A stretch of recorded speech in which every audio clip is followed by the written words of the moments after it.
Good evening, all, and welcome. I hope you're ready for our stories in the deep woods tonight.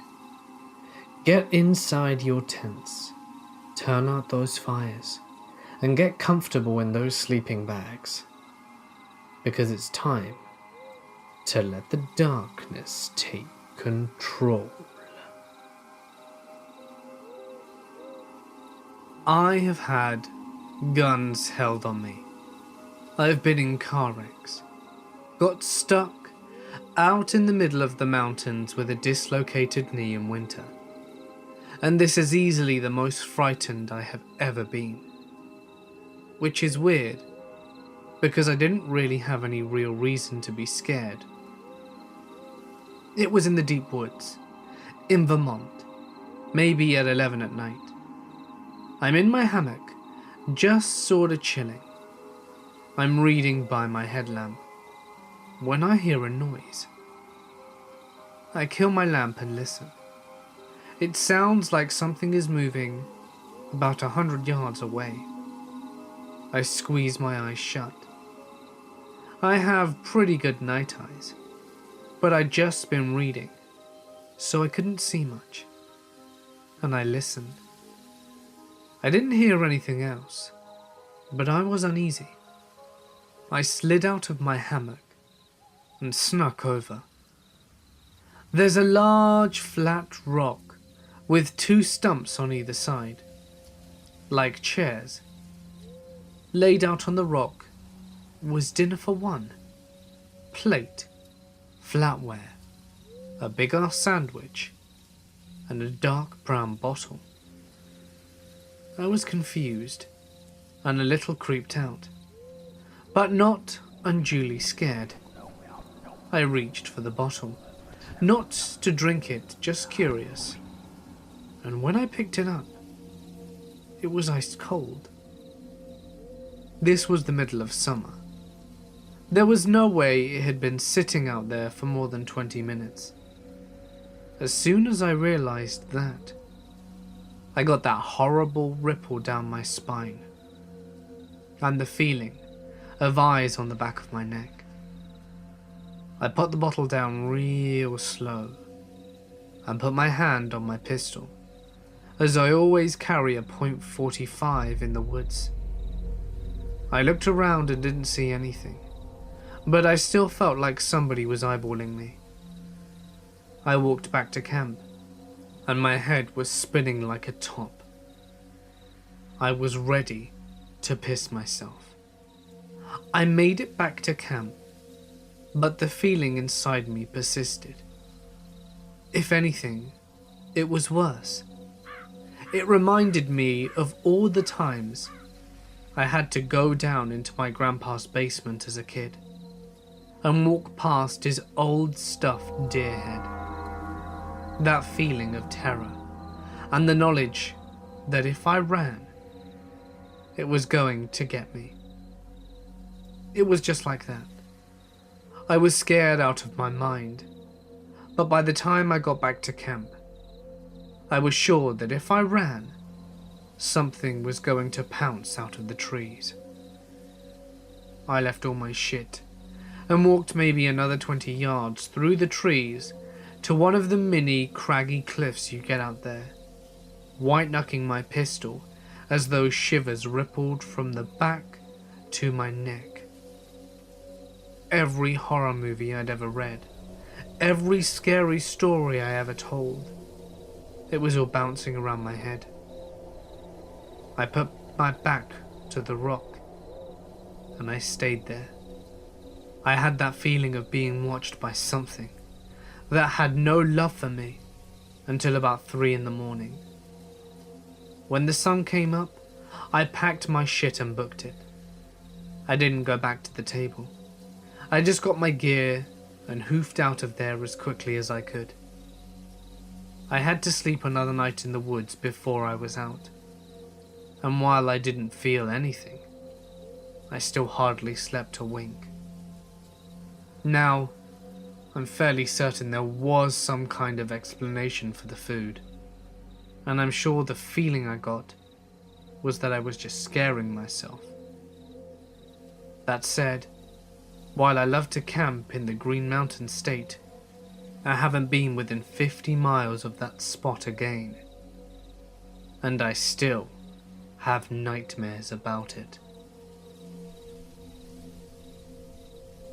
In the early 80s, when I was 8, my family was visiting my uncle, who lived in backwoods Missouri.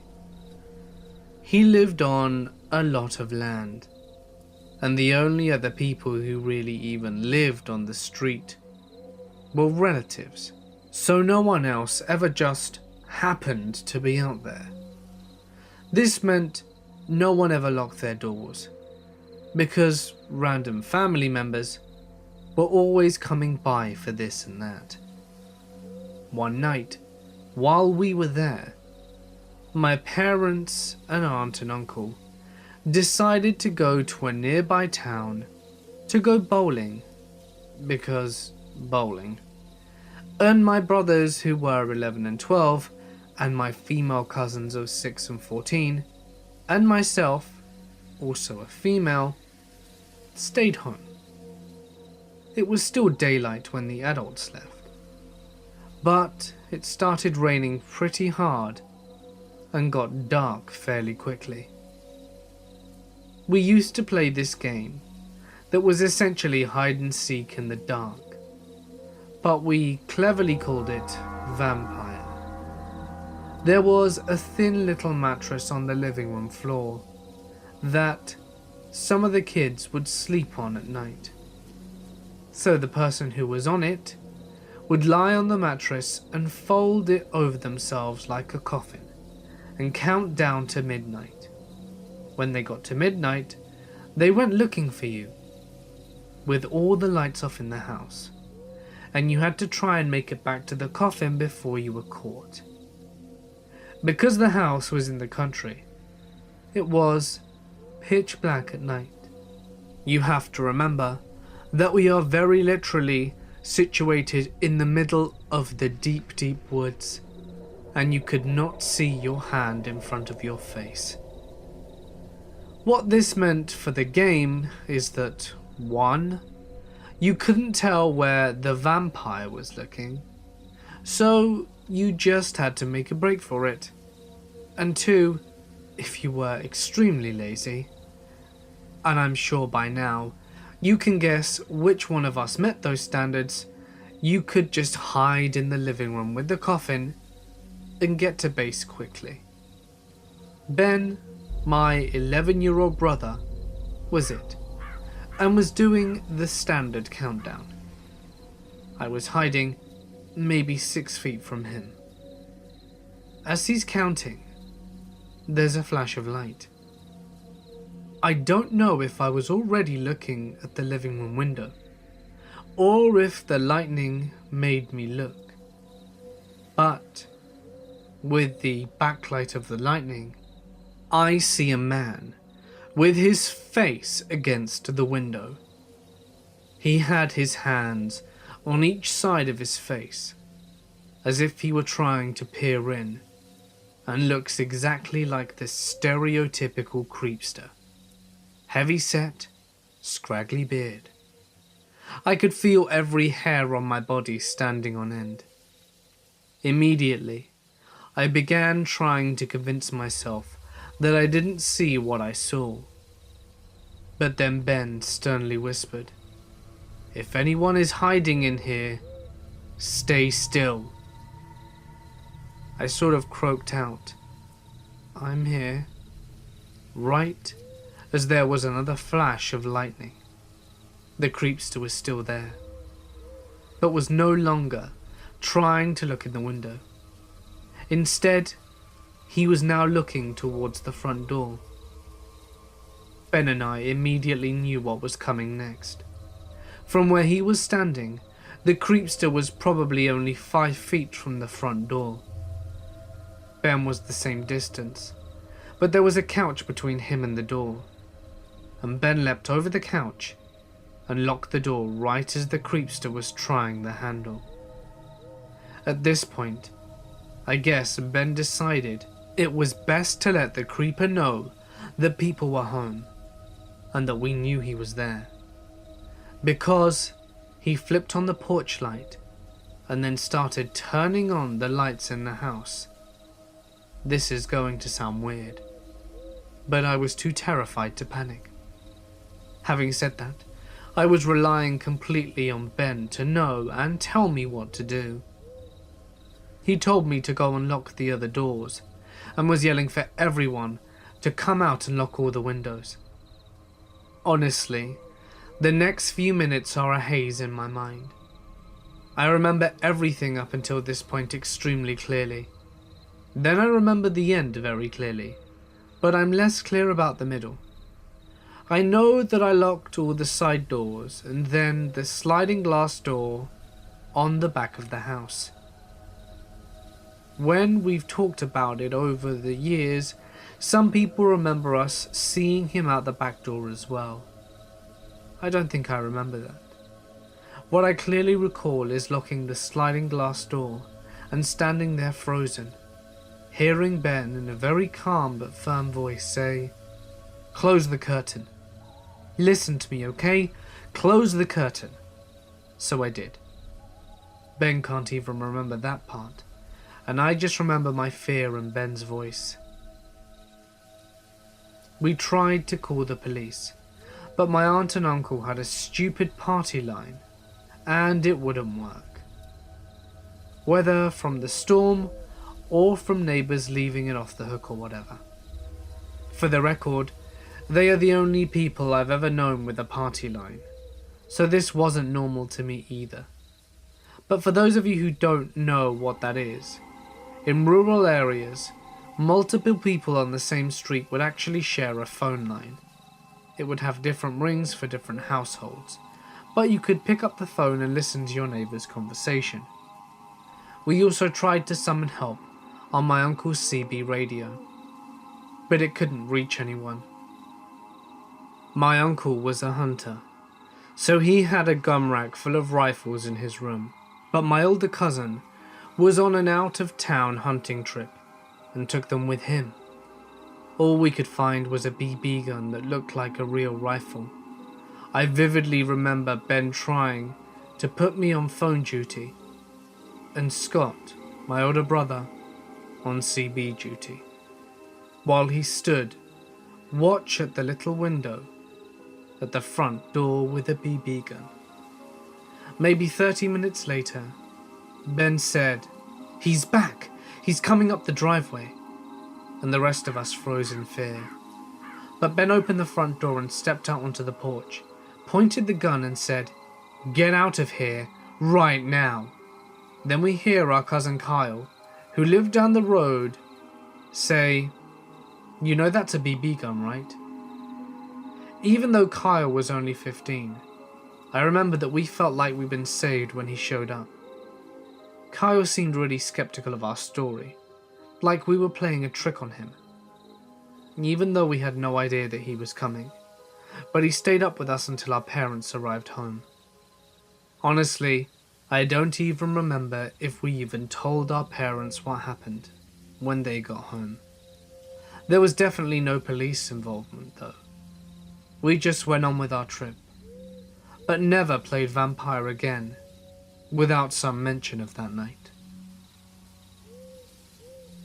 My brother is 7 years older than me, so when I was around 9 or 10, he was in high school and had to hide from our parents that he smoked and dipped tobacco. As a result, most days of the week after he got home from school, as I was homeschooled, we'd go out into the woods for an hour or two. We lived way out in the country, in an already rural part of East Texas, so there were plenty of woods to explore. The land south of our house was all owned by a mining company, and my parents didn't want us going out there. So we always crossed a fence to the north of our house and explored the woods out there. Very likely, someone's local property that we had no business being on. But when you live out in the country, you figure you'll have plenty of sign before you accidentally walk into someone's backyard. After a few months of venturing out in this area, we never travelled more than an hour's distance from our house, and always in daylight. We decided one day we'd just keep walking and walking. My brother smoked and spat into a Dr. Pepper bottle. We entered big pastures and drove back into even deeper woods. Whenever we talked about it, we've always said that we must have travelled at least a mile, but we usually say far more. Eventually, we came across a circular pond. I distinctly remember having a much higher rim on one side, and my brother explained that was because a tractor had dug it out and piled up more dirt on one side than the other. We kept on going past the pond and entered another patch of wood, and we came out and saw that the tree line curved around sharply to the right, and the clearing we now stood in opened up far wider. We went in that direction, and while my memory of getting there is a little hazy, I know that we suddenly came across a very large white building surrounded by a high fence. There was a gate large enough for vehicles to move in and out, and a dirt road leading away from the facility. We could hear the sounds of activity and could see people walking around the outside of the fence near the gate. I'm afraid any other details I could give at this point might be coloured by false memory or exaggerations from an imaginative young brain. At that moment, we both felt the spine-tingling terror, alerting the body that something about this was very wrong, and that we were not supposed to be here. We were at least going to get in very serious trouble. We were standing in the middle of a clearing, gawking at a facility of some kind on what was obviously someone else's property. We were seeing something deep out in the woods that we had never known was here. All this time we'd spent walking around these woods, if we had just gone a little ways further, we would have stumbled across this. I remember standing there for a moment longer, asking my brother what this could possibly be. He told me something along the lines of, "I have no clue, but we really should get out of there." The tone of his voice truly freaked me out, as I remember running back hard the way we came, crossing the same pond and cutting a path as close as possible to the route we had travelled. When we finally stopped, out of breath, my brother told me that there was no way, shape or form that we could utter a word of this to our parents. They were spankers and awful grounders, and he knew the trouble he'd be in for taking his little brother into what was quite possibly danger. After that day, we kept going out in those woods, but never that far. Eventually, my brother got caught with a can of skull, and my dad made him eat the whole can and puke it up on the porch.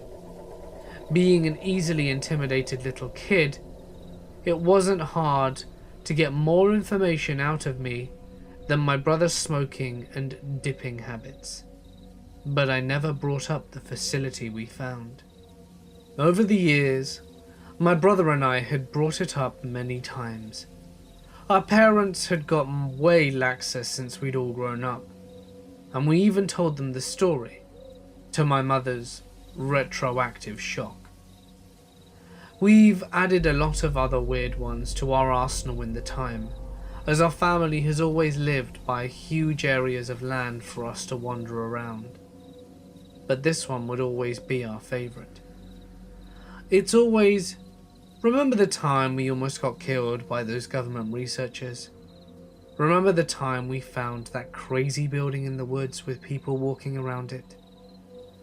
But for the past few days, this event has been really bugging me. I had told my wife about it in detail, and she was pretty amused. I thought I'd look around in Google Maps a bit. Something I'm honestly surprised I'd never done before. And what I found, or haven't found, is really bizarre. Moving north from my old house, which has since burnt down and left an ugly scar on the satellite image, I can clearly make out the woods we spent our time in. When I go further north, I see several large clearings, followed by more wooded area. Eventually, I even found the circular pond, and I'm positive I can make out the higher end of the pond that we stood on as my brother explained how it had been made. When I drag the map further up, I see what looks to be the clearing and the sharp curve of the tree line to where we saw this facility. But there's nothing there. No trace of a building, no evidence of a dirt road leading away from an old structure. It's just pastures and more trees. In fact, when I zoom out and look at the whole area, it doesn't seem possible for there to have been an operation of that scale that we saw. Just a little ways further north, the land becomes nothing more but a pasture, with houses pressed up against a country road. For people to have come and gone from this area, they would have had to have made roads of some kind, as well as power lines stretching out to the building. But there's nothing like that on Google. In fact, there really is no, here it was, spot on the map. It's like it was never there to begin with. It's been a few years since I've talked about it. So I texted my brother earlier today, asking him if he still remembered what happened. He called me immediately after and said, "Hell yeah, that was a really weird day. You know how good I used to be in those woods, but that shit really freaked me out, and we had to get out of there." The whole event feels more like something that we walked into that we shouldn't have seen. I still remember the feeling of dread upon finding the place, and knowing that something bad would happen if we stuck around. I've decided I'm going to message my brother and see if maybe he's up for one last walk in the woods to see if we can get to the bottom of this once and for all. I work summers as a camp counselor in the northern parts of Ontario, Canada. On the summer this particular incident occurred, I was camping with a group of 10-year-old boys on the same lake the summer camp was based on. So, like a routine camping trip, we canoe out to the site and set up our tents. Me and my co-counselor Mike take turns supervising the kids while they swim, build forts, and play games. We cook some food over the fire, sit around and tell stories, cook s'mores, the typical Canadian camping experience. Around 9:30, I tell the kids that it is time for bed, and they head into their tents, which were positioned a small walk away from the shoreline, but still in line of sight from where we had the fire pit. So the kids have gone to bed, and Mike and I shooting the shit by the water, just smoking a cigarette. We basically were hanging out before we decided to head into our tent and call it a night. What happened next still troubles me to this day, and remains my go-to scary campfire story. We were both gazing into the pitch black night water when we saw a small light approach us slowly and slightly above water level. We speculated what it could possibly be for a few minutes, before it came close enough for us to see that it was mounted on the front of a kayak and that someone was approaching our campsite. Now, it is important to note that as a camp counselor, part of our training goes over how to deal with stranger encounters in an environment where we are responsible for a group of children on public property. I was prepared to give the mystery paddler the typical speech about how we are camping with a group from a recognized organization, and that we respectfully ask that they find another campsite. However, this person's appearance shook me to the bone. As the light drew nearer, paddling this kayak was a woman who looked to be in her 60s. She had incredibly long wisps of grey hair that were trailing in the water. Her skin looked like old leather, and her dead-looking eyes were tough to spot under all her wrinkles.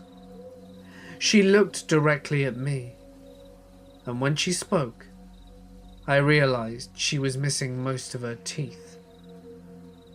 "Are your children safe in bed?" she asked me, pointing in the direction of the tents.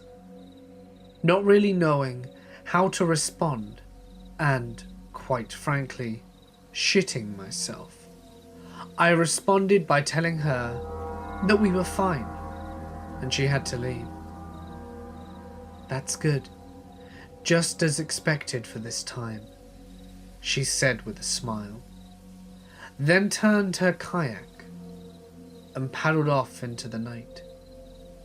At this point in time, Mike and myself were legitimately very creeped out, not only by the appearance of this mysterious woman, who resembled a freaking corpse, but also her inquiry on the whereabouts and safety of the kids we had brought on the trip.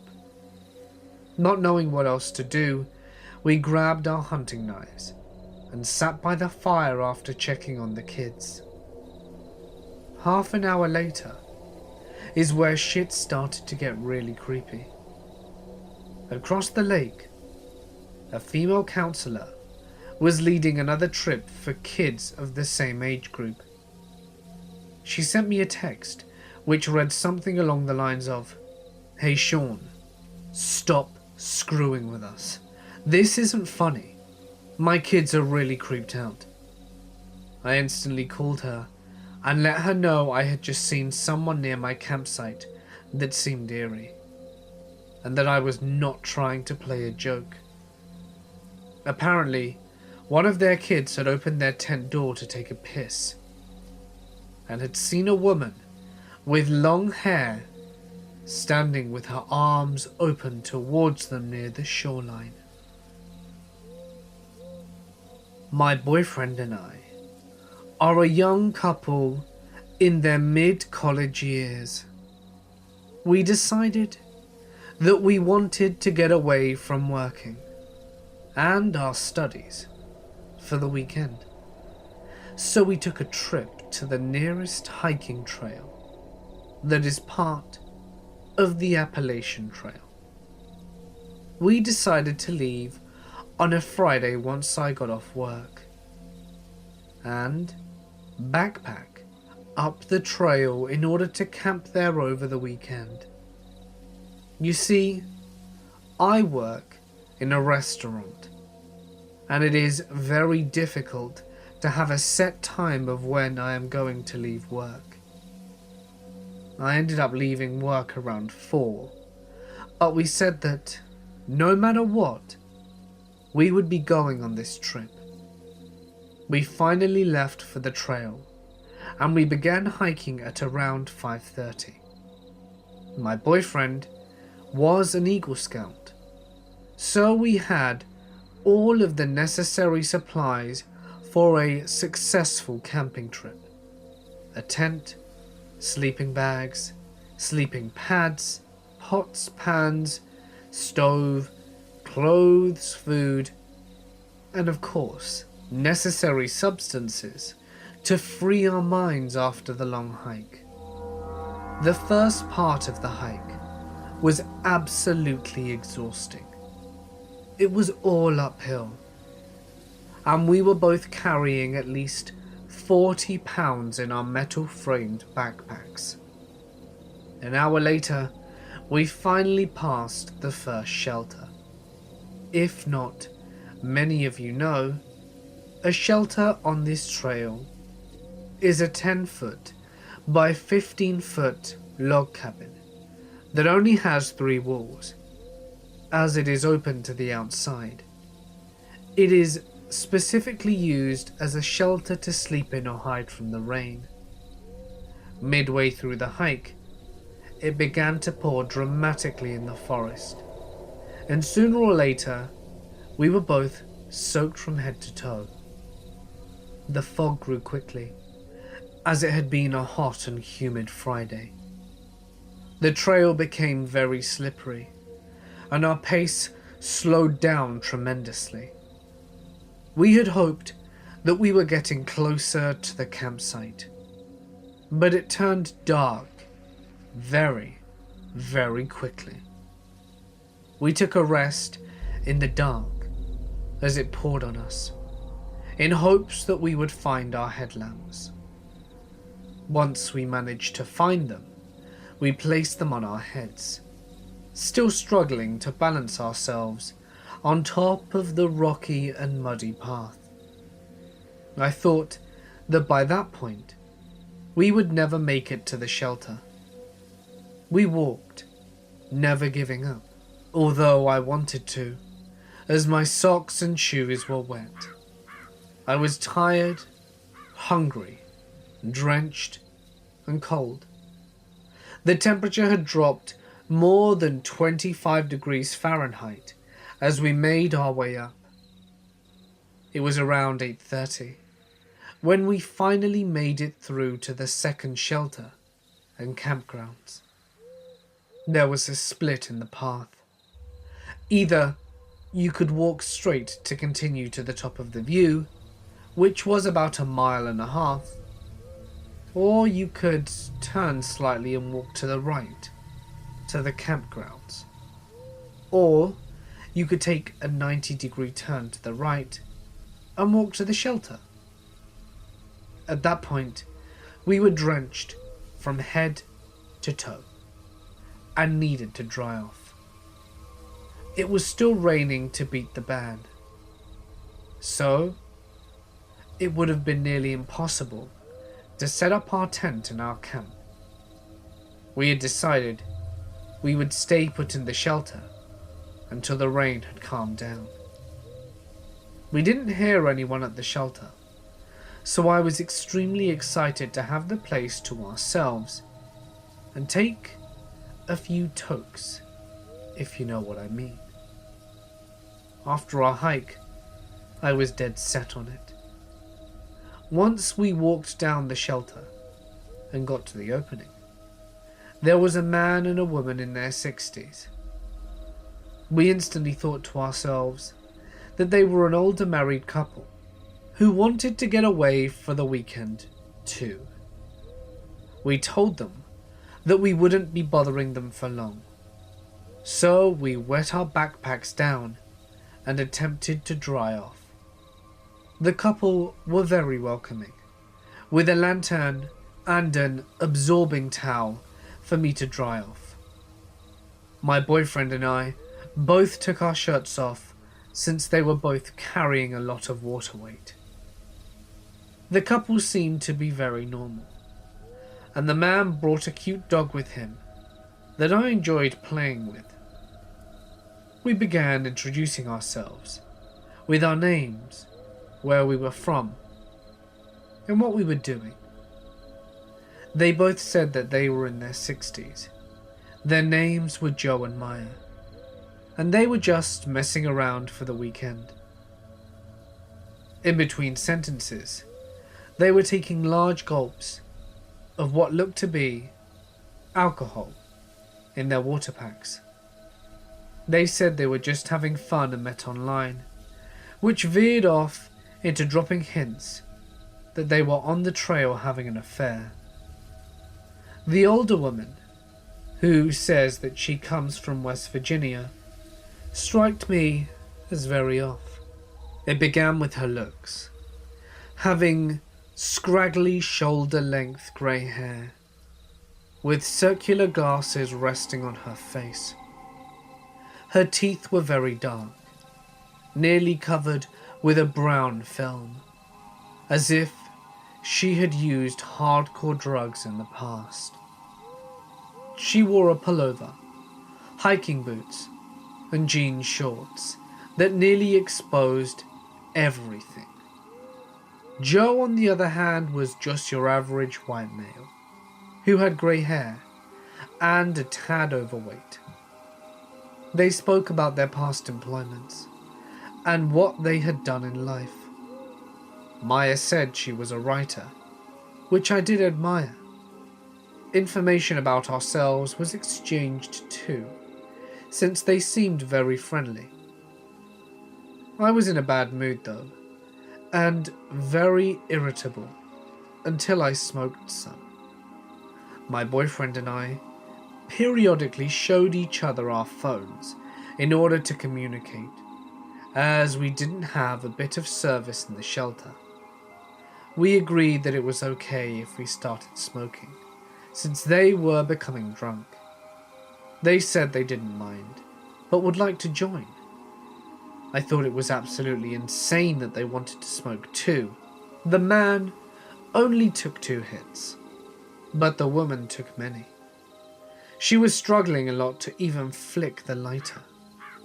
The guys began their own conversation, and the woman and I veered off into our own as well.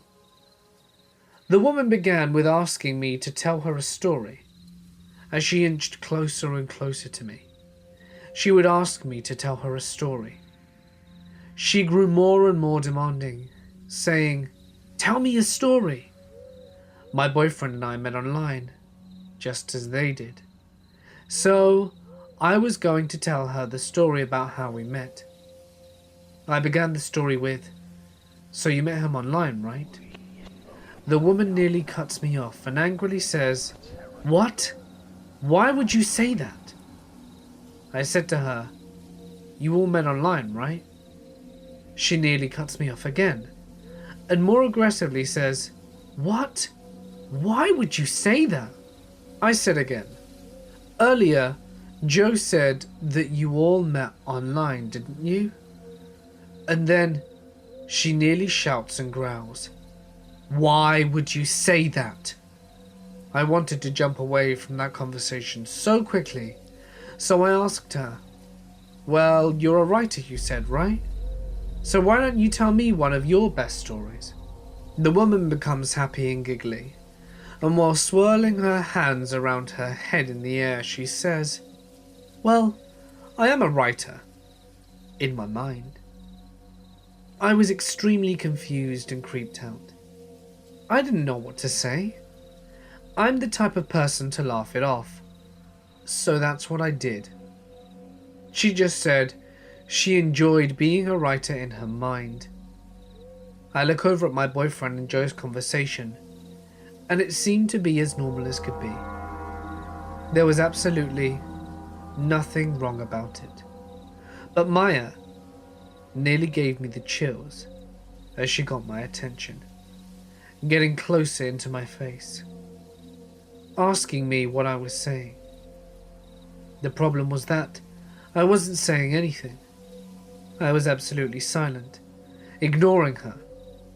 As she began talking to herself, she would make very in-depth hand gestures as she spoke to herself, then would ask me what I was saying to her. I wasn't saying a word, and she would wonder what I was telling her. She would abruptly say, "Yes, no, maybe, no way, yeah, it can wait, huh?" As she would rock back and forth, waving her arms around. She began crossing her legs, holding her arms up in the air above her head, and started to shout, "Coming out! I'm calling out, all of you come out!" She was nearly talking gibberish. The older man's attention was caught, and he asked her what in the world she was doing. She said, "I'm calling out, it's witchcraft." I was nearly high, and was terrified of all my surroundings. It stormed loudly in the background, and was pitch black all around us. A small lamp rested on a beam above our heads in the middle of the wooden shelter. It was wet and very vulnerable. Everything slowly began to get worse that night. Maya kept slurring her words, and the man demanded she get into her sleeping bag and sleep. I sat against the wall next to my boyfriend very closely as the man crawled into his sleeping bag, and Maya attempted to put her legs in the sleeping bag but couldn't. She moved about for a very long time and finally curled up next to Joe on top of her sleeping bag. She was probably freezing. It was about 35 degrees by 9:30, and only a few minutes passed, and we heard Maya whisper, "What did you give me?" She growled again, "What did you give me?" The man finally woke up and demanded, "What?" Maya hits him on the back and yells, "What did you give me?" She jumps up immediately facing us, her eyes nearly all black, and her pupils were so enlarged she looked nearly sadistic, and yells at us, "What did you give me?" My boyfriend and I both tensed up, nearly losing our shit, and she screams asking the same question, even louder again, as her voice stretched into my eardrums. She once again turned around to the man, laying down behind him, and she whispered slowly into his ear, "Did you give me acid?" It began to run through my mind that he had drugged her, or she was having a flashback of a bad trip. Joe attempted to calm her down, but she was still restless. She lay down for 5 minutes, but Maya immediately sat up. She faced us with her legs crossed, and she stared at us without breaking contact for at least 5 minutes. She did this every so often, sitting up, staring at us, and then lying back down. She would do this over and over again, so we decided to leave immediately. We finally made our way out, as she stared at us one last time. We pitched camp as far away as possible, but I remained sleepless that night, in fear that Maya would find our tent and crawl into it. My father and I are avid campers. Not professionals, but my dad used to be a wilderness guide for kids. We typically prefer the eastern western Sierras, as they have great car camping spots next to lakes and a lot of great trails. Last summer, we decided to go up for a 2-night stay and do some day hiking. The campground was pretty full, not unusual for the summer, but we were lucky enough to find a pretty secluded site where we set up our tents. The first night was normal, Little bear activity, but we're used to that. The second night, I crawl into my backpacking tent and I pass out cold. Until about 3 a.m. when I wake up to the sounds of footsteps. My dad is a diabetic and needs to get up to pee around 3 to 4 times a night. And the sounds are definitely footprints, but they're coming from the wrong direction. We were located next to the bathrooms, so the footsteps should be moving in that direction, but they're coming closer to my tent. They stop about a yard short, and the breathing gets really heavy. I first brush it off as my dad, maybe lost without a flashlight. The breathing goes away, and I fall back asleep, only to be awoken a few minutes later to breathing right above my tent. You know that terror? The rush that goes up your spine. I had that. This wasn't my dad. I laid perfectly still, but the footprints continued to circle the tent. I had the rain fly on, so I couldn't see through the roof, and it was a new moon and pitch black. Now I convince myself that as a heavy sleeper, I am just dreaming. Just as that thought runs through my head, I feel a single finger run the length of my foot through the tent. Really slow and methodical. Now I figure I have to be dreaming, because my foot is in my sleeping bag and couldn't possibly feel that. But the comfort disappeared quickly when I realized, using the small ambient light available, that my foot was bare and out of the bag. I lay frozen as whatever it was stroked my foot for a minute or two, gave a few more labored breaths, and then just stood above my tent for what felt like an eternity before disappearing. I stayed up all night. In the morning, I heard my dad get out of his tent. I bolted up and met him by the fire. He looked me in the eye and asked if I had gotten up the night before. I asked him the same, and he said he had around 2 a.m. because he thought someone was going through our stuff. As I told him my story, we noticed our gear had been rearranged on the table. Every item, nothing taken. Footprints in a perfect circle around my tent. We still can't even talk about it without getting seriously skeeved out. Last summer, my boyfriend and I went camping in some nature preserve in Pennsylvania. I can't remember its name. It was pretty primitive camping. No cell service, and we saw 2 other people the entire time we were there. It was huge, so it was pretty empty. My boyfriend pretty much immediately said these 2 people seemed off to him right away. I don't know if they had anything to do with what happened that night, but I will describe them. The first person was a woman who had her truck parked off the trail, then the hood open. I don't really notice these type of things, but my boyfriend said it looked to him like she was waiting for someone to pull off besides her and offer to help with her trunk.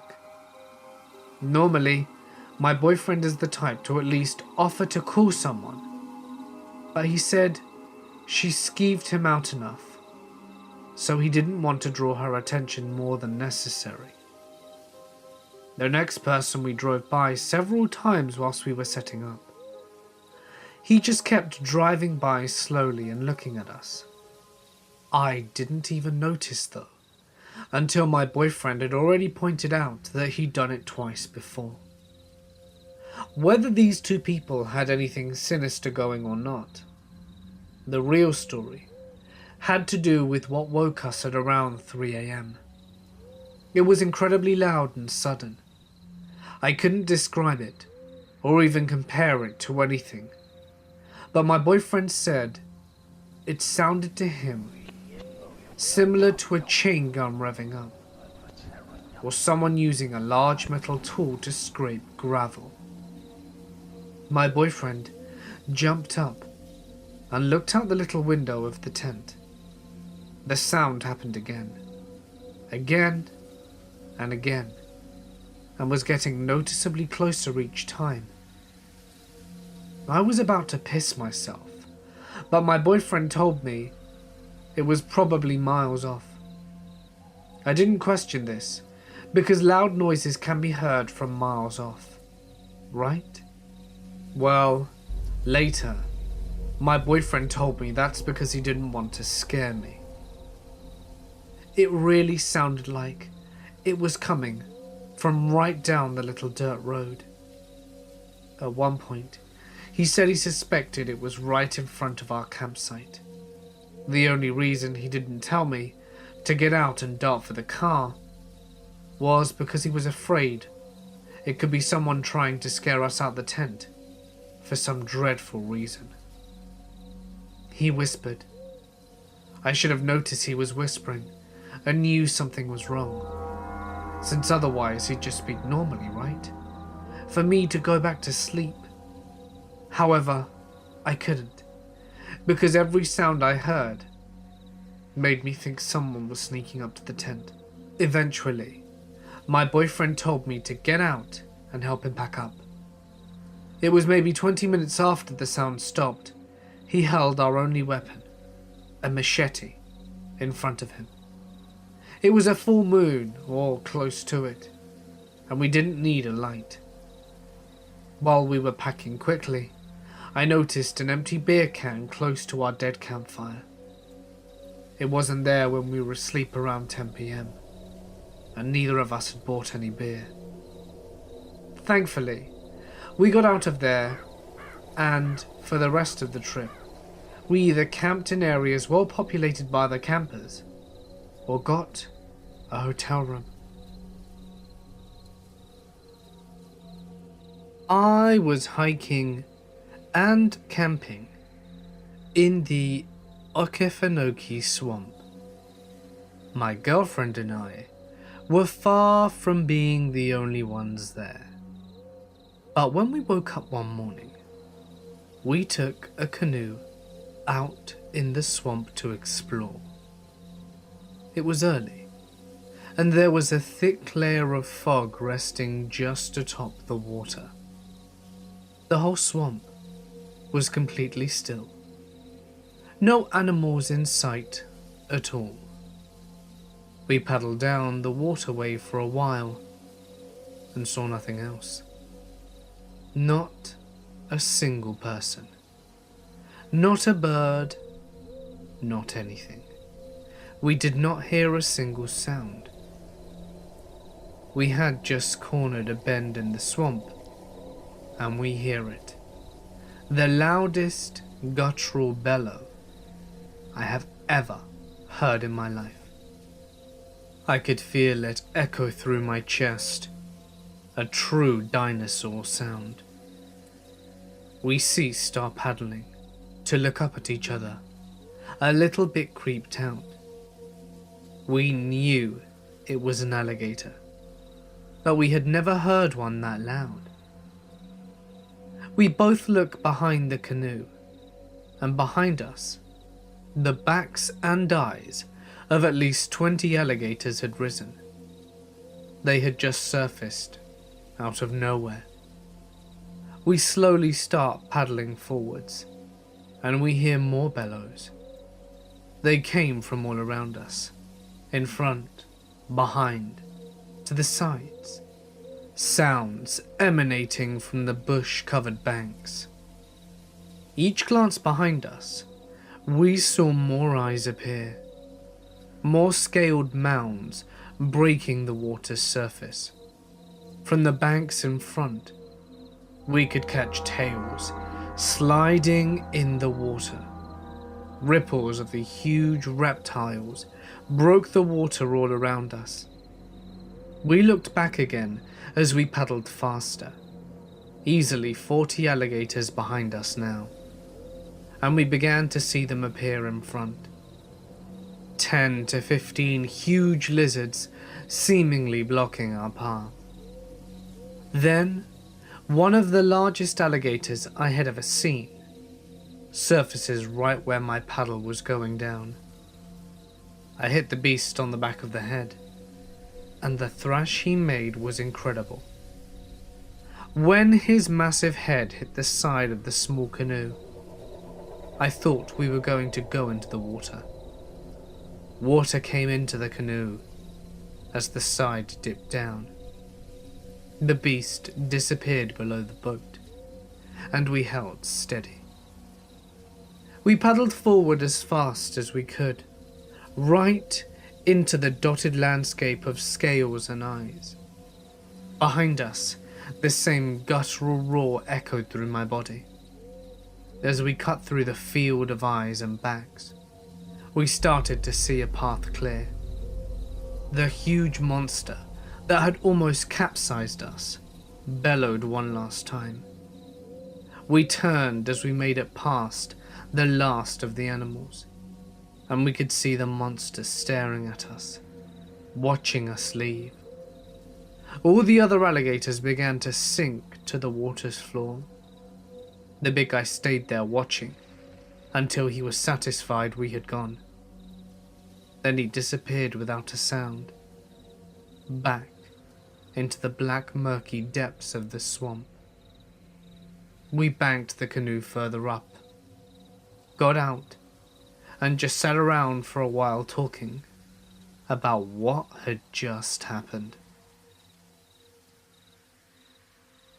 So I was in Zimbabwe on a hike with 2 adults and about 12 teenagers. We were not following a path and just using a map on a 3-day trip to these waterfalls, as the car was there to pick us up.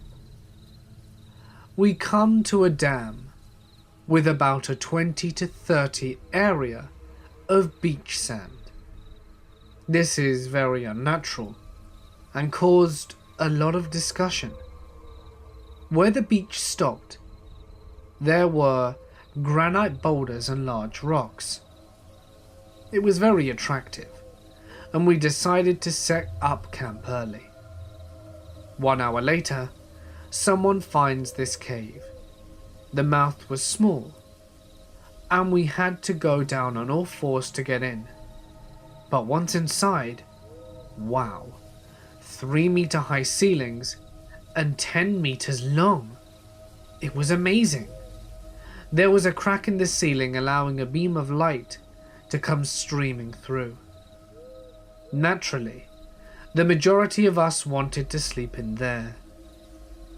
At 1 a.m, he is telling everyone to get out, as there is a leopard outside, and this is his lair.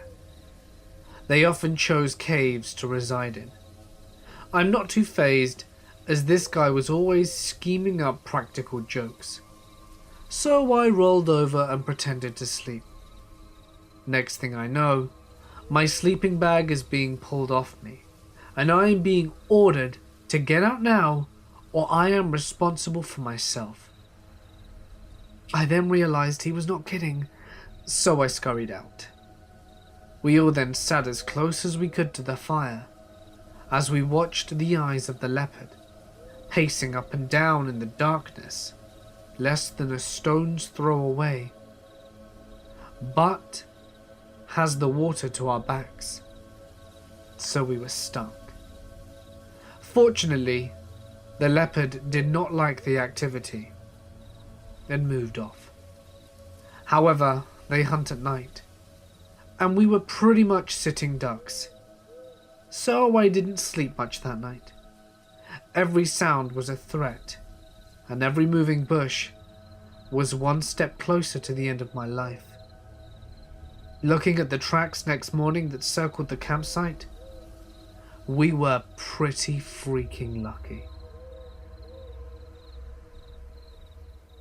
I live in the foothills of the Appalachian Mountains in northeast Georgia. It's a beautiful area with hundreds of miles of national forest, some great state parks, and a ton of fantastic camping places. Unfortunately, my hometown is also relatively poor. While there are some out-of-town residents from Atlanta and other places, a lot of people where I live are really poor. I do freelance work as a technical writer, so I can do most of my work online. If I didn't have that going for me, well, I'd have to move somewhere else. It's just one of those small towns that will rob you of your ability to accomplish anything in life if you stay there too long, without anything else going for you at least. Except a handful of doctors and lawyers and Georgia Power Company employees. The only employment in the area is at Walmart, fast food, and a couple of grocery stores. To the east of my town, there is a massive national forest. It's loaded with great camping sites and lots of relatively unused hiking trails. I really enjoy hiking on them with my dog, but it can be a bit of an unnerving experience sometimes. It's about a 10-mile drive from town, and there's no cell phone service or homes for miles. In the past, there have been a lot of vehicle break-ins at the trailheads. The gravel parking lots at some of them glitter with bits of broken glass from what I'm guessing were car windows. Sometimes there are really shifty people hanging around these trailheads, or just driving around on the forest roads.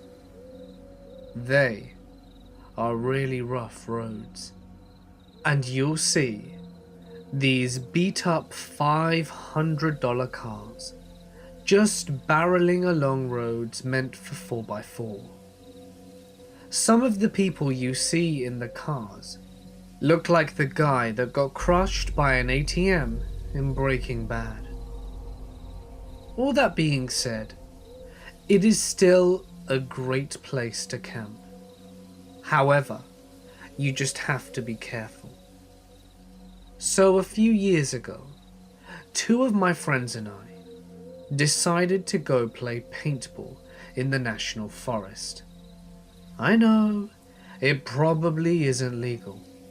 We decided to turn the paintball expedition into a camping trip, so that we could play the next morning too. After a pretty uneventful day of shooting paintballs at each other, we drove a couple of miles to one of the more popular camping spots. But unfortunately, a church group or something had taken up all the spots in the area. This was really the only camping spot that we were familiar with, and it was getting pretty late. We decide to keep on looking, so we drive for about an hour further and further into the woods. By this time, it's getting a bit dark, and we're getting a bit worried about finding a spot. We all had GPS on our smartphones, but none of us had any service.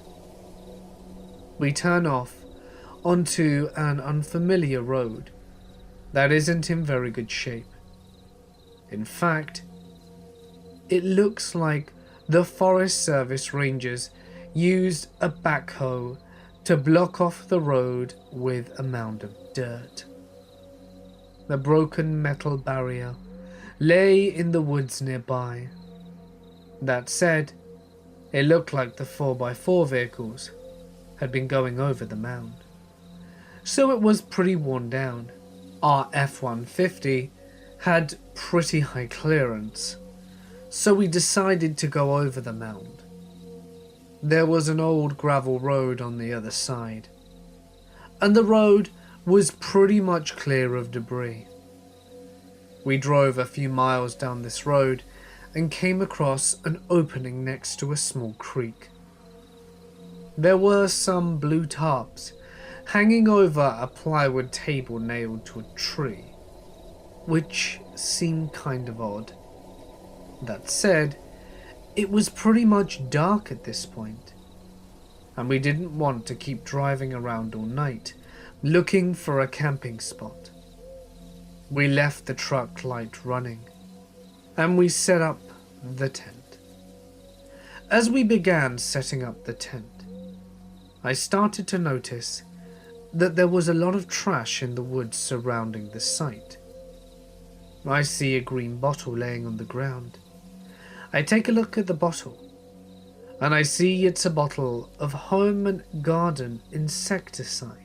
I was really tired at the time, and just thought that someone had been dumping their home garbage out there. None of us thought it was weird that someone would be dumping garbage in an area that is more than an hour from the nearest home. We set up our camp. We had some beers and made chili from scratch. It was delicious. By this time, it was probably around 11 p.m. As we're eating, we notice a faint glow from the other side of nearby hills. At first, we thought it was moonlight filtering its way through the trees. However, the angles didn't make sense. It didn't seem to be a bright light, and it wasn't moving. It was kind of like that glow you see over a bright city. We couldn't see the light source itself, though. Since there were no other access roads in the area, we decided it wasn't other campers. The hill was about a quarter mile from our campsite, so we decided to investigate. Under normal circumstances, I know I wouldn't have done so. However, we all had a few rum and cokes in our stomachs, and two of us, Jacob and I, decided to take a look. My other friend Isaac decides to stay behind and pop some popcorn over the fire. We start walking towards the light source, and the situation gets even stranger. All the trees in the area have their bark knocked off in a circle around their trunks. We thought it could have been the work of beavers that lived in the creek, but it seemed strange that a beaver would just go around all these trees and knock off the bark in a circle. Jacob and I are talking about the ghost beaver in pretty loud voices. This is probably due to our drunkenness, as we're almost at the top of the hill, and Jacob tripped and yelled, "Oh shit." A few seconds after he yelled, the light, whatever it was, went out. We looked at each other and decided that maybe we didn't need to see what the light was after all. We walked back in silence and kept looking back every few seconds. We decided to turn off our flashlight and just use the moonlight to get back to the campsite. When we get a couple of 100 feet from the campsite, I can see my other friend Isaac walking around the campsite. He was wearing a hooded coat that I hadn't seen him wearing before. For some reason, he's carrying his paintball gun around his hand. That seemed a little odd we said to each other. The fire had started to die down, so we couldn't see our campsite very well. At this point, we'd been gone for almost an hour, and from the distance, it looked like Isaac was looking for something. He kept walking around the site and was peering in the tent. When we were almost back at camp, we saw Isaac walk up the road we came in on. We figured that he was going to use the bathroom and didn't want to wander through the woods like us. When we got back, we sat next to the fire and waited for Isaac to return. All of a sudden, we see him lurch out of a tent. He stumbles a few feet and vomits. After we left, he had a few more rum and cokes, he mumbles. We ask him why he kept wandering around the campsite with a paintball gun, and he gets a strange look on his face. They're locked up in the cab of the truck. Did you unlock it? We go and check the truck, enter the door code, and see that all our paintball equipment was just as we had left it. The keys to the truck were still hidden in a magnetic fob underneath. I get a sinking feeling in the pit of my stomach. Isaac, what were you doing after we left? I ask. I was watching a movie on my phone. Then I fell asleep, I guess. But you were walking around with a paintball gun, right? Did you just change jackets? Isaac said he had been in the tent since we left, and that he had been wearing the same unhooded fleece all night. Someone had been walking around our campsite, and it wasn't Isaac. At this point, all of us are way too drunk to drive, but we decide to go ahead and pack up and go back to my house for the night. We don't bother packing up the tent. We just fold it down with the sleeping bags and everything in it. We jump into the F-150 and I start to drive out. When we get to the dirt hump, we see something grey blocking our path.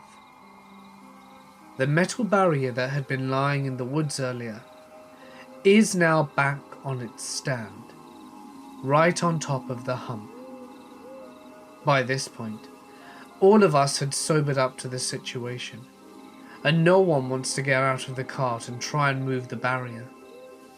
I had a metal guard on the front of the F-150, so I drive forward slowly, tapping the metal barrier with the front of my truck. It falls right off. I assume it just must have been balanced there, and we drove over it, slowly. We were terrified that it would pop one of the truck's tires as we drove, but fortunately, it did not. As we drive down the road, we see a vehicle following us with its lights off. It's probably 1,000 feet behind us, but we keep catching glimpses of it as the moon reflects light off it. I start to drive as fast as I can on the Forest Service Road, and the other vehicle keeps pace. It doesn't get any closer though. It just stays 1 or 2 turns behind us. We can only see it when the road straightens out. And after about 45 minutes of speeding along gravel roads, we make it back to the main paved road. I start to drive everyone back to my house, but I decide to go a different way just to be safe. I didn't get pulled over for a DUI, luckily. Camping can be fun, but very rural camping can be dangerous. I've driven past that metal barrier since that time, but it's always been in place. I would never go down that road again though. A mate of mine and his cousin decided to go on a motorbike trip around their native country of Australia. Unfortunately, on the second day, the cousin's wallet falls out of his back pocket, and it was only hundreds of kilometers later that he noticed. A note to everyone: never put your wallet in your back pocket. Anyway, now the two of them were forced to rely on only my mate's money, since all of the bank branches refused to give my cousin any money without ID, which was of course in his wallet. Matters were complicated later when they filled up with non-sniffable Opel petrol, which buggered up their engines and required them to pay a mechanic to fix. The end result was that they had almost no money, and any money left had to be rationed for petrol. They were eating 2-minute noodles for every meal and sleeping rough. In some towns in the middle of nowhere, they would go to local pubs just for warmth and company, but could not afford to buy beer. One night, they stopped at a town that consisted of a handful of houses, a caravan park, and a hotel. When they went into the hotel, they met all the locals, including the local cop and owner of the caravan park. Mr. Caravan Park started talking with them and was getting pretty chummy because he knew that he was the only place offering accommodation, and camping in the area was illegal due to the presence of crocs, the reptile, not the equally scary footwear. Realizing that if they revealed that they were planning on illegally camping, Mr. Caravan Park could tip off the local cop. They sneaked off without anyone realizing and headed out of town. They were hoping to find some shelter, but it was featureless red dirt as far as the eye can see. After about 20 minutes, they came to a bridge and hid their bikes under it and set up camp. Even though they were in the middle of nowhere, road trains would come by regularly, which would be loud even from a distance, since the sound travelled so far and was deafeningly loud as they went over the bridge. The next morning, they all went back to the pub to get water and noticed some old photos on the wall. One of them featured a very, very large crocodile. In the background was the bridge that they had just slept under. I worked at a summer camp for the past few months, and I was alone with a group of 9 to 10-year-olds. The week started typically with a homesick camper. So the story goes that George can't sleep. I gave him the typical fun things at camp spiel. George calms down and lays back in bed. I lay there for a while longer until I'm confident he's asleep, because I'm not allowed to be asleep while campers are awake. When I started going to sleep, I hear humming. This frustrates me because I'm tired. It begins growing louder and more distant. It's really bloody creepy, and it even wakes the other kids up. I'm concerned, so I walk to him, and he just stares at me blankly in the eyes, smiling, and says, "Sweet dreams, everyone." He didn't have any recollection of it the next morning. No incidences until later in the week. It was around 11 o'clock, so all the kids are finally asleep. So I pass out until I'm woken by a crying kid. I ask what's wrong, and he says that George is scaring him and a few other boys. I see George sitting in the middle of the room, humming that tune with his head hung down. Kids around him are crying and trying to get his attention. I tell them to lay down. It'll be okay. I sit next to George and try talking him out of it, but he won't budge. I start tapping on him, trying to shake him, but he won't stop. He's just getting louder. All of a sudden, he jets up and looks around and just chuckles, walks to bed, and silently lays down. I convinced the other kids he was just sleepwalking or some shit. They calm down and fall asleep. But I can't sleep. I felt like he was staring at me all night. I went camping on a 5-mile hike off main routes here in the local woods. Just packs, food, drinks, and fire starting gear. There were 4 of us. It was around 11 p.m. when a friend of mine said he was going to walk alone back to the cars, take his, and go get more drinks. The only place open that we knew would sell them would have been 15 to 20 miles away. We all agreed don't bother because of how late it was, but he left anyway. I gave him my good mag light, and he went off. About 30 to 60 minutes after he left, the noises started. Sounds like a cross between an injured bear and a person imitating a Bigfoot. We figured it must have been said friend, and we all called him out. No response. No more noises. Another 15 minutes pass, and we figure he either really left or passed out in the woods. So the remaining 3 of us go to check on the cars to make sure he made it to them. All we had was one bad lantern and a phone light to guide us. Then after about a mile or so, we heard the noises again. Called out. No response. But we heard the sounds of branches snapping and rustling towards our camp. We decided that one person will head to the cars and the other 2 will return to camp. I ended up being one of the 2 to head back.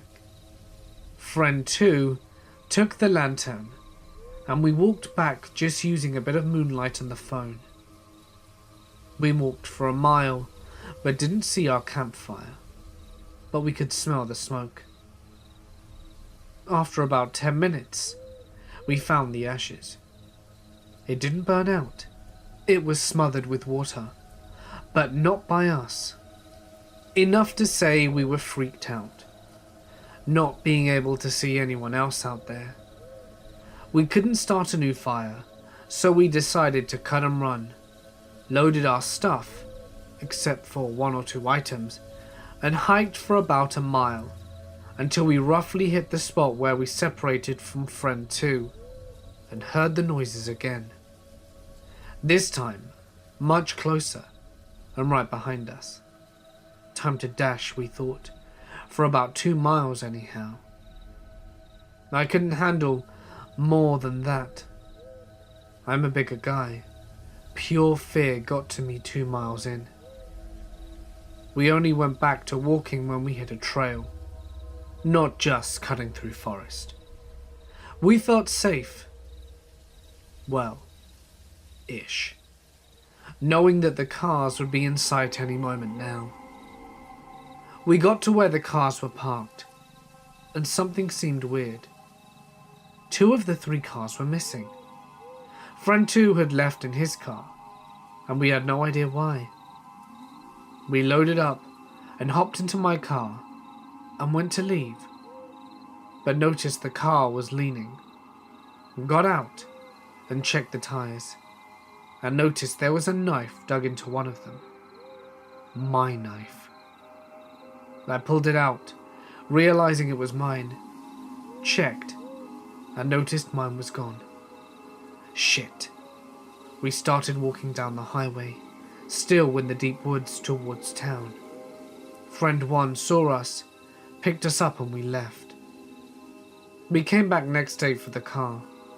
Finally, we got everyone together and discussed the night. Friend 1 left and got drinks, flirted with the cashier, and picked us up. And the second friend's story is the one that freaked us out. He said he heard the noises after we split, and he went back to the cars, turned, and in the distance saw a human outline standing there watching him, holding a small knife. They stared at one another for 30 seconds before the figure started to dash at him. He pops into his car and bolts. Don't know who to believe, except for what I've seen, but I haven't camped in those woods yet. Who knows how many times we got within feet of this supposed fifth person. I am an alpine rock climber, and I have one memory that is quite unique. My climbing partner and I are doing an easy one-day climb. We have to be at the trailhead at 2:30 a.m. and it's early alpine season. It's pretty chilly and quiet since we're the first car. I love that time of the morning. The stars are out and there is enough moonlight to see by, and it's cold. Different than winter cold. It's that windy mountain cold of early alpine season. Anyway, we carry on to get to this pass 3 miles in. It's not quite sunny when we go over the pass into the valley beyond. And when we make it back to the tree line, it's probably 5:30 to 6 a.m. and the sunrise is just hitting the peaks, and it's absolutely majestic. The valley stretches as far as the eye can see, filled with a pink fog lit by the sunrise. I'm soaking in what is one of the better sunrise sights I've seen, when I see this naked guy run through the trees about 100 feet below us, just trotting at a very determined pace. I think he's running for the trail, so we agree to start going down after him. But the guy leaped over the trail and continued on into the woods. We started after him, called out and got no response. We continued on, and there weren't really campsites beyond where our destination was. The closest trailhead on the other side of the divide was 23 miles away. We were probably 6 miles in when we saw him, and were almost surely the earliest people on the trail. We didn't see any other lights, and none of the campsites we passed had sign of any recent activity. I am originally from a major city in southern Ohio, and outside of town there are a number of smaller townships. One of these is known as the more country bumpkin or redneck part of town. It's not even in the same county, but is part of the general area my city is thought of as. In the woods, there is this legend of Hell's Church, an old church that burnt down where Satanists do rituals now, or a Satanist church that burned down by a ritual, depending on who you ask. There are a number of Hell's Churches myths in Ohio, in many different places, but this one was closest to us. and a number of my guy friends decided they wanted to be ghost hunters and check out haunted places around where we lived.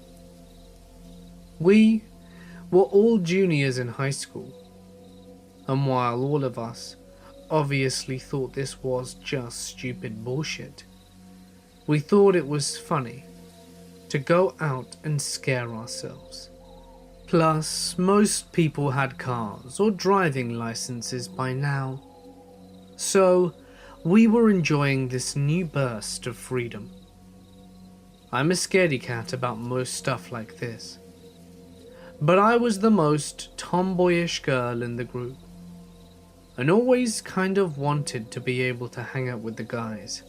Plus, some of the girls in the group, who I was closer to, were going, so I didn't want to look like a loser nor a pussy.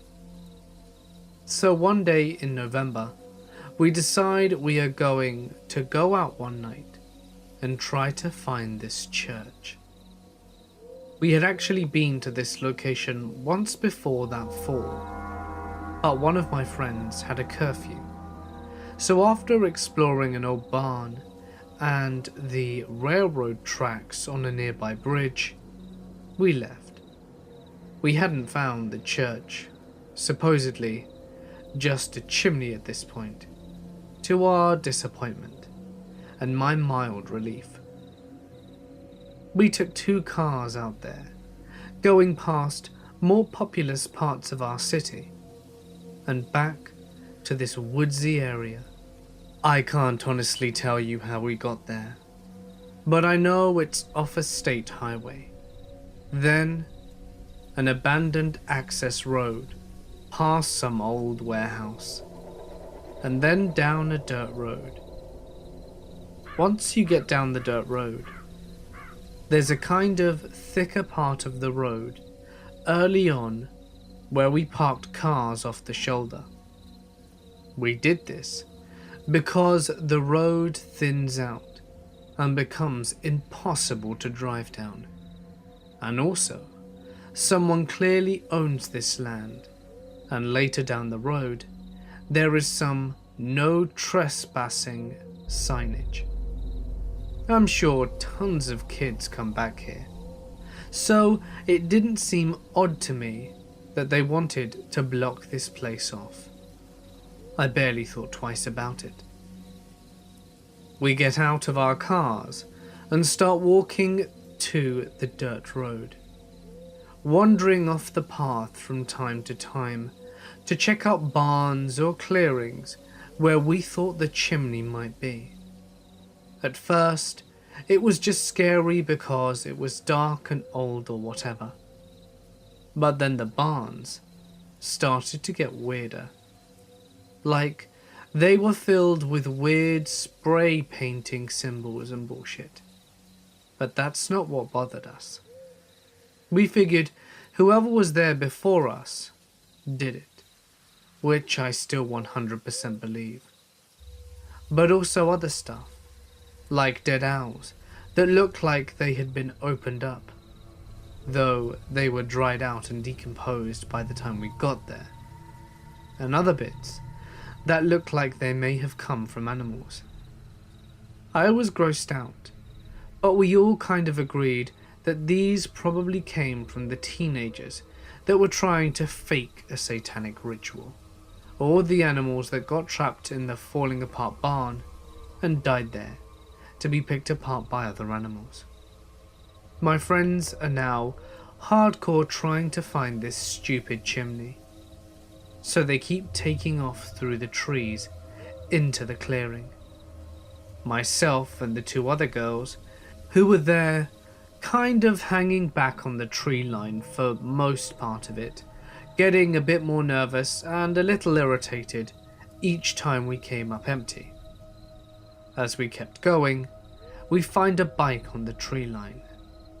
It's a bike that perhaps a 12-year-old would ride. That's a little creepy, but fine. Whatever.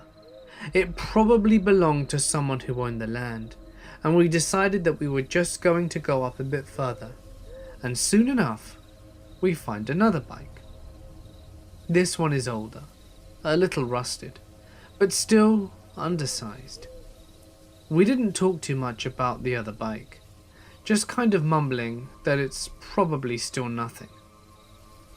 One or two of the four guys, who were the kind who were trying to trump it, said these kids probably got murdered, or stuff like that. But no one is really having it. By this point, we've already been here for 2 hours, and it's getting very late. Plus, I think we're all a little more creeped out than we want to admit. We decide to head back to the cars, and I'm feeling relieved. Happy to be heading back to my house and getting the hell out of there. But things never work out that way, do they? By the cars, we see a road that goes straight up a hill through the trees. At the start of it, there's a big metal gate that has a road closed sign on it, which we had seen before, but for some reason had never occurred to us to try and go up the road. We had a small debate at the gate, about an evenish split on who wanted to venture up and who didn't. I absolutely didn't, but eventually we decide we'll go up just to see. Both the drivers wanted to go, so there's not a lot we can do about it. We climb over the gate and start up the hill, where an old pavement road is cracked and crumbled under our feet. Though it was for sure a real asphalt road at some point.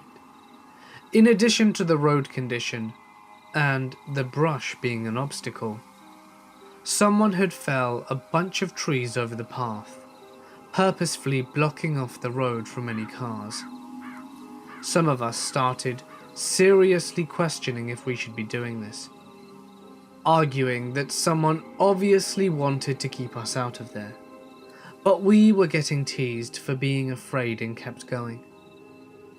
I couldn't see where the road would end, because it was so dark.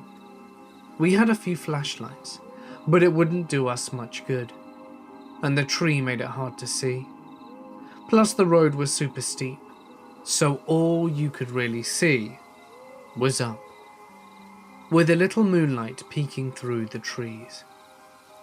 All of a sudden though, we reached the end. The trees just open, and we have come off the incline to a flat field. And holy shit, what a sight it was. It's the flat field with a tall prairie grass on either side. Probably 2 to 3 feet high and pretty uniform.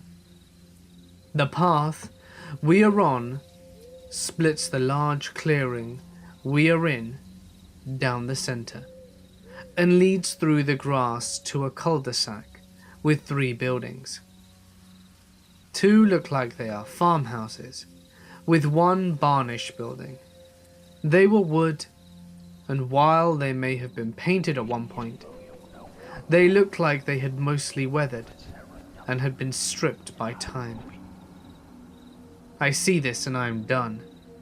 I want to leave. But of course, some of my friends say that we have to check out the buildings.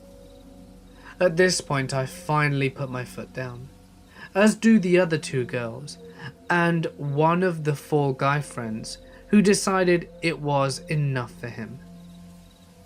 He was our valedictorian, so maybe he was just smarter. So the 3 guys who wanted to go to the building tell us to just wait there. And while we don't want to be in this field out in the open, we decide we can't just leave them. At this point, we've turned off our flashlights because the moonlight is so strong. The 3 of them take down this little path, and the 4 of us who remained stand together, bitching about how stupid our friends are and making small talk. None of us say it, but we are looking at the grass every now and then, worried, something is going to jump out. It's just so creepy, this abandoned little settlement. It feels like our friends are gone forever. We see them get to a building and go inside. It was unlocked, I guess. We can see the flicker of their flashlights in the windows, and I just remember feeling so tense. It was like watching a horror movie in real life. After perhaps maybe 10 minutes, though it could have been just a tense 5, we see our guy friends coming towards us, lightly jogging, looking afraid for the first time of the night. "You idiots went inside?" I said, pissed off at them. One of my friends just looks at us, and I'll never forget it. It was full of bikes. Just bikes chained to the walls. We didn't believe them. We kept waiting for them to say that they were kidding. But they insisted. Said it was like they were just storing a bunch of bikes there. Most of them smaller. They looked afraid, and as much as I didn't want to believe them, I did. These aren't the type of guys that pull pranks on us for long. By then, we all agree that we need to leave, and we start down the hill, hurrying the best we can. All of a sudden, about halfway down the field, we can see a car's headlights down the hill, about where our cars are. We see them pass slowly, and we know someone is down there looking for us.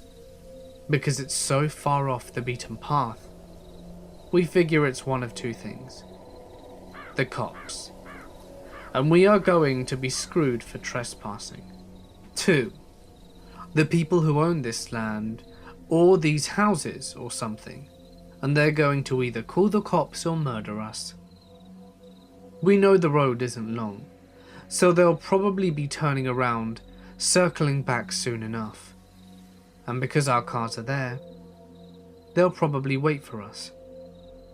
We are all whispering about this as we pick up the pace, sprinting down the hill as fast as we can. I'm not a good runner, but I was hauling ass, getting down as fast as I could, basically hurdling over the fallen trees. Once we get down the hill, we don't see any headlights, but we know they can't be far off.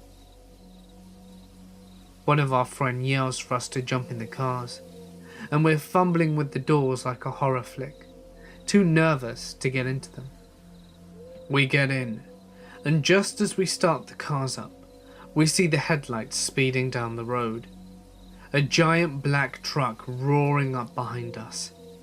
The truck seemed larger than life, raised up off the ground. The whole thing was terrifying, but extra terrifying was that we couldn't see who was driving in the dark, and with the headlights behind us. We peel out of there, totally pedal to the metal. The truck is still following, bearing down on us as our 2 cars race out of there. The car is also getting very close, threateningly close, almost as if it were trying to run us off the road. We're all screaming, looking back at the truck, fighting for some distance. Once we get to the highway, we're switching lanes trying to escape. Luckily, we were in sedans, so it was a lot easier for us to weave in and out of cars. But the truck is persistent and still chasing us. We are in 2 different lanes, but don't want to get too separated from our friends. Both passengers of both cars are texting back and forth, trying to make a plan. It took about 15 minutes to lose the truck. I'm not sure if the distance was too much, or if they turned around, but once we got to a big shopping centre, we docked off the road and into a Sonic parking lot. We all sat in our cars for a little bit, watching to make sure we weren't going to be snuck up on, before getting out of our cars and getting some food and talking. everyone, even the guys who had tried to act tough the whole time, were pretty shaken up. It took us a while to settle down, enough to head home. As much as we talked it over, we just couldn't figure out what happened. Eventually, we all did go home, during what was a pretty silent car ride. We didn't talk about it again for a long while, and we never called the police, which honestly, as an adult now, I feel like we should have. I don't think about it often, only during the fall really, but when I do think about it, I ask myself, who chased us? Why was that mini township abandoned? Who owned those bikes? And where are they now? I worked on a hotshot crew at the time for the Forest Service. So we spent 2 to 3 weeks at a time out in remote areas. We covered a large amount of ground on foot, generally no way near trails or common backcountry traffic. We found plenty of strange things, like stashes of guns, creepy old trapping cabins, and even had to shoot a bear once that was way too interested in our spike camp. We took bear matters extremely seriously. After a crew member was attacked by a bear in 2008 while performing a burnout operation. Bears are no joke. They are seriously dangerous. Well, one day, my buddy Greg and his saw partner were following the fire, cutting line. Suddenly, Greg noticed a pair of Carhartts, half buried in the ground. "Ooh, Carhartts," Greg said with enthusiasm, plopping chew spit out. Greg's saw partner knew something must be up, as he noticed from a distance that Greg pulled out his chew and flicked it on the ground. Greg always saved his chew for a 2-use cycle of consumption, and his partner gave him that chew an hour ago. As Greg picked up the incredibly heavy pants, they still had legs and parts of the vertebrae inside them, the upper half of the body totally missing. Turns out, some poor guy got torn apart by a bear. Literally torn apart. They found the rest of his body a quarter of a mile away. Must have happened a few years ago, because the remains were all bones. The Carhartts were completely intact. We thought it would make a great Carhartt commercial. Hey guys, it's Mort here, and thank you so much for listening. So I wanted to give all of you a little bit of an update with what's been going on with my internet. For those of you who are wondering why I hadn't actually been putting pictures into the videos lately, this is why. Essentially, I've had some really big problems with my internet. It's been really slow, it's been very hard to upload, it cuts out sporadically, all of which is making working life very, very challenging. So today, we were supposed to receive a second engineer that was allegedly going to fix the issues we had. He was scheduled to come in between midday and 3, and he didn't show up, so I had to give him a call, and he said he'd be an hour, and at 5 o'clock he still didn't show up. And after leaving him a voicemail, he didn't ever get back to me, and about 6:30 I got a message from the company saying, "We're so sorry we couldn't reach you. We'll try and reach out to you ASAP," which is obviously really unhelpful, because now I have no idea what's going to happen. So, for the meantime anyway, we're gonna have to just get used to the blank picture, so I hope that doesn't upset anyone. I know a few in the comment section have mentioned it and I've tried to address your concerns, but that just is why. I'm hoping to get it fixed as soon as possible, and even though the company themselves are relatively useless when it comes to fixing things, I'm starting to think that it's perhaps the building that we live in that might have an issue. So, I don't know. That's just mere speculation. We'll have to wait and see. This is also the reason why today was a compilation. It's because I spent all day waiting and preparing, and I couldn't record thinking that he was going to turn up at any given moment. And then, of course, when I got the text message, it was a little bit too late really to start everything off, unfortunately. So I hope you all didn't mind. These are some fun stories as well, so they're always fun to listen to. But certainly going to have a new topic for you tomorrow, and I hope that everyone's good. If you enjoyed the video, please remember to drop a like, leave a comment, and press the little subscription button and bell icon to be notified every time I upload. If there's a story that you wish to share, feel free to send it to my email. I'll try and get back to it as quickly as I can, even though the internet is really bad.